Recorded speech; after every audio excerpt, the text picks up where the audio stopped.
Ma'am साहब, अगर आपने खा लिया हो तो ये प्लेट हटा दो। अरे आंटी, ये काम तो वेटर का है ना, आप क्यों कर रही है? आप जाइए यहाँ से। जी साहब, आप बिल्कुल सही कह रहे हैं, लेकिन देखिए वो वेटर दूसरी टेबल पे बिजी है, तो मैंने सोचा मैं सफाई कर देती हूँ। हाँ हाँ ठीक है, वैसे मैंने खा लिया है पर मेरी दोस्त खा रही है, जैसे खा लेगी आप ले जाना, जाओ। अरे नहीं नहीं नहीं, मेरे को ना भूख नहीं है। आंटी आप ये ले जाइए, मेरे को बिल्कुल भी भूख नहीं है अब। अरे श्री, तुम्हारा दिमाग खराब है क्या यार? तुमने इतना सारा खाना वेस्ट कर दिया और अभी तो तुम बोल रही थी कि तुम्हें बहुत तेज भूख लगी है।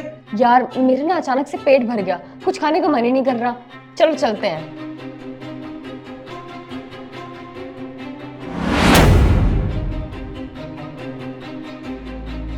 साहब, अगर आपने खा लिया हो तो टेबल की सफाई कर दूं? अरे आंटी, आज आप फिर आ गई। आज मत बोलना कि कोई बेटा खाली नहीं है। नहीं नहीं साहब, वेटर आया था पर उसको बहुत इमरजेंसी हो गई तो वो चला गया। उसका काम अभी मैं ही संभाल रही हूँ। अच्छा ठीक है आंटी, एक काम करो, आप बाद में आना, अभी मैं खा रहा हूँ। अरे नहीं रुको आंटी, आप एक काम करो, ये ले जाओ, हमें नहीं खाना।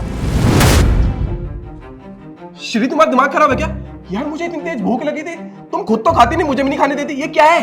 अरे यार कब से यही खाने में लगे पड़े हो, मैं तो अब थक गई इसको खाते खाते। एक काम करते हैं, बाहर चलते कुछ और खाएंगे। श्री तुम्हारा दिमाग खराब है क्या?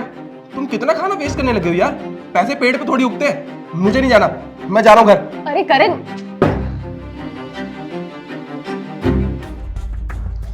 साहब, खाना खा लिया आप लोगों ने? टेबल सफाई कर दूं? आज आपकी कोई जरूरत नहीं है, हम अपना खाना खुद ही ले जाएंगे, और अगर हमें खाना होगा तो हम खा लेंगे, और अगर हमें नहीं खाना होगा हम पैक करा लेंगे। तो आप यहाँ से जाइए। कोई बात नहीं साहब, मैं पैक करा देती हूँ। अरे नहीं नहीं आंटी, बोला ना आपसे, इतनी तकलीफ लेने की कोई जरूरत नहीं है, आप जाइए यहाँ से। रुकिए आंटी, आप एक काम कीजिए, आप ले जाइए खाना, हमें नहीं खाना। जी जी मेम साहब। अरे श्री, तुम्हारा दिमाग खराब है क्या है? तुम रोज रेस्टोरेंट में आती हो और खाना नहीं खाती हो। देखो, आज के बाद ना मैं इस रेस्टोरेंट में क्या किसी रेस्टोरेंट में तुम्हारे साथ नहीं जाऊंगा, क्योंकि तुम्हें ना खाने की बिल्कुल भी वैल्यू नहीं है, और तुम्हें लगता है कि पैसा ना पेड़ पे उग रहा है। आज के बाद ना मैं तुम्हारे साथ किसी भी रेस्टोरेंट नहीं जाऊंगा, जा रहा हूं मैं यहाँ से। अरे रुको करण, मैं तुम्हें कुछ दिखाना चाहती हूँ, चलो। मुझे नहीं जाना। अरे चलो तो सही, चलो। अरे चलो ना। क्या? देख रहे हो आंटी को? तुम्हें तो लग रहा था कि मैं ये खाना बर्बाद कर रही हूँ, लेकिन असलियत में ना मेरा मकसद था कि मैं उस खाने से आंटी का पेट भर सकूं। तुम्हें पता है क्या, जब मैं पहली बार इस रेस्टोरेंट में आई थी, मैंने आंटी को अपने बेटे से बात करते हुए सुना था। हाँ माँ, कैसी है तू? बेटा मैं तो बहुत अच्छी हूँ, तू बता कैसा है? माँ मैं तो ठीक हूँ। बेटा ये बता, तेरी पढ़ाई कैसी चल रही है? माँ मेरी पढ़ाई बहुत अच्छी चल रही है, बहुत जल्द मैं एग्जाम क्लियर कर दूंगा। और बता माँ, तूने खाने में क्या खाया? मैंने आज तो आज बहुत कुछ बनाया था। तुझे पता है, शाही पनीर, दाल मखनी, पुलाव, बहुत कुछ खाया। मेरा तो पेट एकदम फुल है।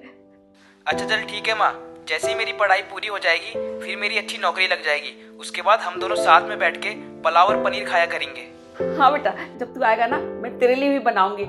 ठीक है बेटा, अब मैं फोन रखूं, अपना ध्यान रखना।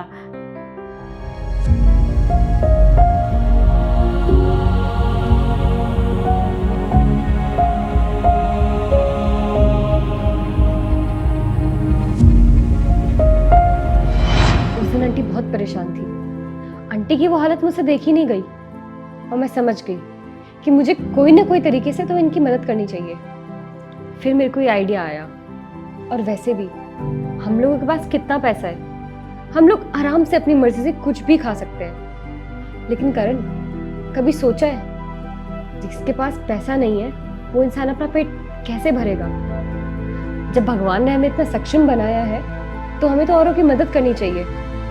बस इस वजह से मैं वो खाना छोड़ देती थी ताकि आंटी का उस खाने से पेट भर सके। तुमने बिल्कुल सही करा, और प्लीज श्री मुझे माफ कर देना, मैंने तुम्हें गलत समझा।